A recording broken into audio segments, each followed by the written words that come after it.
Илиевски, добар ден. Како професор по меѓународен тероризам гледате на целата ситуација во Виена, што покажува и директно учество на граѓанин со македонско потекло во овој терористички акт, и што државата Македонија треба да направи за да има увид во тоа во какви активности се вмешани луѓе со потекло од Северна Македонија? Терористичкиот напад во центарот на Виена само уште еднаш потврди дека тероризмот со верска и идеолошка позадина представува сериозна глобална закана пред која што не се имуни ниту развиените европски држави.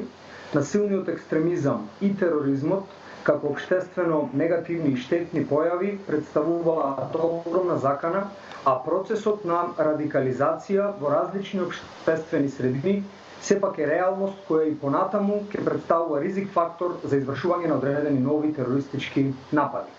Од информациите кои што се достапни за терористичкиот напад во Виена, станува збор за инволвираност на лице кое што има двојно државјанство, односно покрај австриското имал и македонско државјанство. Но од она што досега е познато, тоа лице е родено и израснато во Австрија и засега барем нема некоја конкретна поврзаност со одредени активности со нашата држава, зашто сепак да не избрзуваме и да не преюдицираме, да почекаме истрагата тоа да го докаже. Меѓутоа, она што сметам дека повеќе треба да загрижува е тоа дека токму ова лице било познато на австриските безбедносни органи, пред се поради намерата да отпатува во Сирија и обидот кој што го имал за приклучување кон така наречената исламска држава, што го става во категорија на радикализирани, но нереализирани странски борци. Заканата која што најчесто доаѓа од ваквите лица кои или не обезбедиле ресурси да патуваат и учествуваат во војните на Блискиот Исток, или пак биле спречени да патуваат од страна на безбедносните служби, ги прави повеќе фрустрирани и поподложни за напад во матичните земји, каде што најчесто делуваат сами или во мали кели. Илиевски, што зборува терористичкиот напад во Виена и како Северна Македонија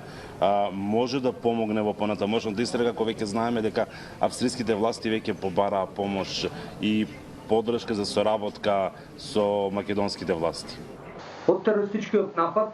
во Виена можеме да заклучиме дека сепак станува збор за добро испланиран, синхронизиран напад од страна на повеќе извршители на неколку локации, каде што со употреба на огнено оружје сепак сторителите исполниле својата цел.